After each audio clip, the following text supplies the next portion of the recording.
PM3 Baleshwar जिला school रे अनुष्ठित है वार्षिक पुरस्कार वितरण उत्सव। बालेश्वर PM3 जिला स्कूल रे वार्षिक पुरस्कार वितरण उत्सव शुक्रवार दिन विद्यालय परिसर रे एक वर्णाढ्य परिवेश रे अनुष्ठित हो जाइछे। अतिरिक्त जिलापाल सुधाकर नायक एही कार्यक्रम रे मुख्य अतिथि भावे जोगदेई वार्षिक उत्सव को उद्घाटन करने सहित शिक्षा ग्रहण केवल चाकरी बा अर्थ उपार्जन पई जरूरी नुहे बरं शिक्षा व्यक्तित्व विकास रे सहायक होइथाय बोली श्री नायक छात्र छात्री मानकु परामर्श देथिले। ये विद्यालय एक ऐतिह्य संपूर्ण विद्यालय 174तम जिते आम कहूँ ताहा प्रतिपादन करे ये माटी ये स्कूल रे पाठ पढ़ी सारा राज्य देश को आलोकित कर महामनीषी मान विषय एत बड़ स्कूल रे आसी योगदान करने गोटे सौभाग्य विषय से परिप्रेक्षी ये कार्यरत समस्त शिक्षक शिक्षयित्री समस्त छात्र छात्री निजको धन्य मन करा कथा ये विद्यालय नाम को मलिन न पकाइवाई आम समस्ते संगबद्ध भाव प्रयास जारी रखापी पण हवा कथा जो आम वार्षिक उत्सव पालन कर प्रत्येक क्षेत्र में ताहा विद्यादान हो विद्यालय परिचालन हो शिक्षादान पद्धति हो छात्र छात्री मान स्वभाव गुरुजन पर भक्ति समानुवर्तिता प्रत्येक विषय आग्रह प्रकाश करवा अंशग्रहण करवा एवं सबुठ बड़ कथा है गोटे सुनागरिक ये आगामी दिन में उभ हबार प्रतिज्ञाबद्धता एवं तापई निरंतर प्रयास युड़िक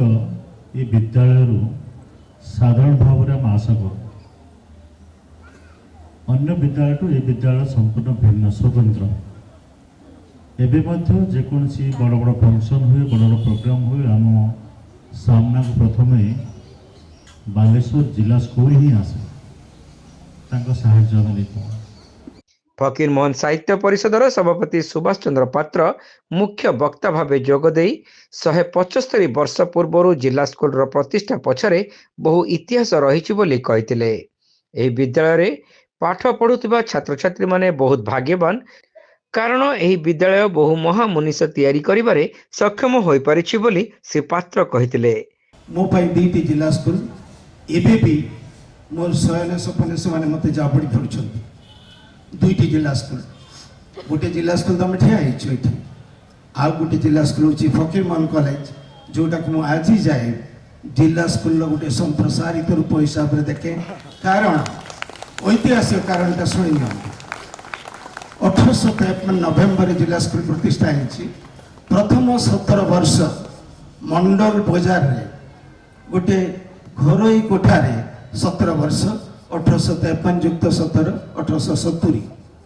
1870 रु जिला स्कूल आसी जाए एबिकार फकीर मोहन कैंपस को खेल पड़िया भितर गोटे स्कूल घर गढ़ा जाए ता ना बालेश्वर जिला स्कूल जो स्कूल बा जहाँ घर देखते से आसी नहीं मास बुझे दे जिला स्कूल दुईटा अनुष्ठान सहावस्थान 61 रे नुआ कैंपस को आसला जिला स्कूल फकीर मोहन कॉलेज से रही जाइए कॉलेज मु पढ़िया को आसली 72 रु आज जाए 2026 शिक्षक हिसाब रे छात्र हिसाब रे विभिन्न कैपासिटी रे मुझे अनुष्ठान सहित जड़ित अच्छी गोटे बही भी लिखी मोर प्रिय शिक्षानुष्ठान फकीर मोहन कॉलेज बोली जहाँ तेणु सब बेले से स्कूल रे से अनुष्ठान चलाबुला कला बेले मते से सारा कथा मन पड़े ये जिला स्कूल से जिला स्कूल मो सहित आज जाए सहावस्थान करुँच आउ गोटे कारण जी थे which also an extension of from the school to college Manoj दास 48 मसीह से स्कूल छात्र हिसाब रे पशिले नवम श्रेणी रे 51 रे पास कले फकीरमोहन कॉलेज रे पशिले भाई मनमथ दास को बदली हला बोली एससीएस कॉलेज पूरी चली गले मनमथ दास ई लास्ट ईयर वर्ष सेठी चली गले शेष वर्ष सेठी तेणु हाई स्कूल 3 वर्ष नवम दशम एकादश कॉलेज रे 3 वर्ष first year second year third year fourth year तो वर्ष तक आउतला माने शेष वर्ष बीए 4 वर्ष थिला हाई स्कूल 4 वर्ष थिला 8 9 10 11 6 वर्ष सेठी पढ़ी स्कूल रे एवं कॉलेज रे जेहेतु सी मोर अति प्रिय मु सबु बेले मनोज दास फकीरमोहन को निज भितर अनुभव कला बेले साधारण गोटे तांको भल पाउथिया मनीष हिसाब रे मुई जिला स्कूल रो सत्या को जेते बेले मु मनोज दास को मन भितर निए मु सेते बेले जिला स्कूल को मत अनुभव करे तेणु जिला स्कूल मो पाई सबु बेले मोर अंग भितर मो आत्मा भितर सवार रही आज तारी कैंपस रे छिड़ा कि मु आपण मान को उद्बोधन दूची। बालेश्वर पौरपालिकार निर्वाही अधिकारी निर्लिप्त महांती, जिला स्कूल पुरातन छात्र संसदर सभापति डाक्टर सुरेंद्रनाथ साहू, काउंसिलर सत्यशिव सुंदर दास प्रमुख सम्मानित अतिथि भाव जोगदे छात्र छात्री मानकर उज्जवल भविष्य कामना करथिले। मु खाली एतिकी कहबी जे हमको बापा माँ आम घरे हमर प्रथम शिक्षक होइतांती किंतु आमे जतेबेले स्कूल को आसु सेतेबेले स्कूल टीचर माने ही हमर बापा माँ हो जाती कारण से माने हमको नैतिकता मौलिकता आमर शिक्षार सबू समस्त कोण अनुकोण को आमको शिक्षा दियंती एवं आमको भल मनीष करी गढ़ी तोलिबारे साहाय्य करती तेणु से शिक्षक शिक्षयित्री कथा को मानिकी आमे जदि भल मनीषटे हो पारिबा ताले निहाती जीवन रे आमे किछि करि परिबा एवं जनरली कौन हुए ना बापा माँ शिक्षक समस्ते आम उपर बहुत सारा आशा करती कि मो पुओ डॉक्टर हम इंजीनियर हम साइंटिस्ट हम ब्यूरोक्रेट्स हम एमती बहुत सारा आम उपर जन्मरू ही प्रेसर लदी दियंती जो प्रेसर बळे आमे भूली जाती आमे कौन होबाकू चाहूचंती आमे अन्य मानक द्वारा परिचालित होती तो एठी जो आम पुरस्कार वितरणी अच्छी एटा सूचौची कि पिला माने बहुत सारा को करिकुलर एक्टिविटीज रे भी स्ट्रांग अछंती जोथि पई से माने एथिरे प्रथम द्वितीय तृतीय स्थान एवं समस्त पार्टिसिपेट करचंती तो समस्त मनीष भितर गोटे यूनिकनेस अच्छी तांको भितर गोटे सेपरेट इंटरेस्ट अच्छी किछि करिवार आम देशर एवं आम राज्यर स्थिति उपरे देखिए सारा विश्व बर्तमान गोटे ज्वलंत अग्निकुंड रही कौटी युद्ध लगुच किए क्या अटक करोटी आतंकवादी मैंने आतंक खेलुंट बिना द्विधारे समस्त को टिके टिके कथार छुरी भूसी दौरान बंदूक मारी दौरान यही गोटे हलाहलमय परिस्थिति भितर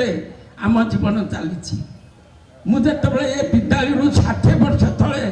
1966 एकादश श्रेणी पास करके गली से स्थिति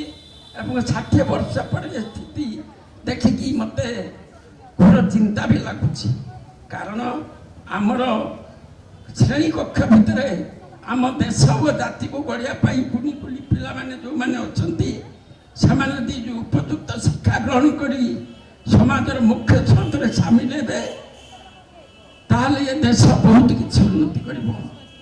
प्रज्ञा कहले कौन काली राति रे पढ़ुथले एकनाथ ईश्वरन कर दि डायलॉग विथ डेथ गोटे नक्षत्र खचित आकाश तले आपणक भली गोटे छात्र निजको प्रश्न पचारे जे मु किए मु एठाकू कहीं आसी एवं मोर गंतव्य कुआड़े व्हाट इज माय डेस्टिनी एवं जो जीवन जिज्ञासा प्रश्न को उत्तर देउचंती स्वयं जमराजा जे मृत्यु लोकर देवता एवं आरंभ होइছে विश्व दर्शन एक पृष्ठा এই जो भितर अंतर्दहनर विस्फोरण এই जो भितर चेतनार उत्थान एठू आरंभ हुए प्रज्ञार आलोक निज प्रज्ञार आलोकित हबार जो चेष्टा जो निज निज भितर जो अंतर्दहनर विस्फोरण ताही आपण मानकु दिने ना दिने आपण को सही बिंदु रे पहुंचेबो जो बिंदु रे आपण निजर जीवनर सार्थकता उपलब्धि कर परिबे। आजर ये पुरस्कार बा काली आपण मानकर जो माने निजको भाबुचंती काली इंजीनियर टे हेबे कि डॉक्टर टे हेबे कि जने ब्यूरोक्रेट हेबे से सब गोटे छोटिया छोटिया लक्ष्य ये लक्ष्य जीवन रे हासिल करि नहीं हुए ଅତ୍ୟନ୍ତ ସହଜରେ ବହିର 1000 ପୃଷ୍ଠା ଯଦି ଆୟତ୍ତ କରିପାରିଲେ ଗୋଟେ ନିରବତାର ସାଧନାରେ ରହିପାରିଲେ ତାହେଲେ ହୁଏତ ଏ ଲକ୍ଷ୍ୟ ଅତ୍ୟନ୍ତ ଅସହଜ ନୁହେଁ ହାସଲ କରିବା। କିନ୍ତୁ ଜୀବନର ଯେଉଁ ସାର୍ଥକତା ସେ ସାର୍ଥକତା ପାଇବାକୁ ହେଲେ ନିଜ ଭିତରେ ନିଜର ଅନ୍ତର୍ଦହନ ଆବଶ୍ୟକ। ଚେତନାର ଏକ ବିବର୍ତ୍ତନ ଆବଶ୍ୟକ। ଚେତନାର ବିବର୍ତ୍ତନ ନହେଲେ ଆପଣ ସେ ବିନ୍ଦୁରେ କେବେ ହେଲେ ପହଞ୍ଚି ପାରିବେ ନାହିଁ। ବିଦ୍ୟାଳୟର ପ୍ରଧାନ ଶିକ୍ଷକ ସୁଧାଂଶୁ ଶେଖର ପ୍ରଧାନ ଏହି ଉତ୍ସବରେ ସଭାପତିତ୍ୱ କରିଥିବା ବେଳେ ବରିଷ୍ଠ ଶିକ୍ଷକ ଆଦିକନ୍ଦ ରାଉତ ସ୍ୱାଗତ ଭାଷଣ ପ୍ରଦାନ କରିଥିଲେ। ଶିକ୍ଷୟିତ୍ରୀ ପି ସୁସ୍ମିତା ଅତିଥିମାନଙ୍କର ପରିଚୟ ପ୍ରଦାନ କରିଥିବା ବେଳେ ଶେଷରେ ଶିକ୍ଷୟିତ୍ରୀ ରଶ୍ମିତା ସାମଲ ସମସ୍ତଙ୍କୁ ଧନ୍ୟବାଦ ଅର୍ପଣ କରିଥିଲେ।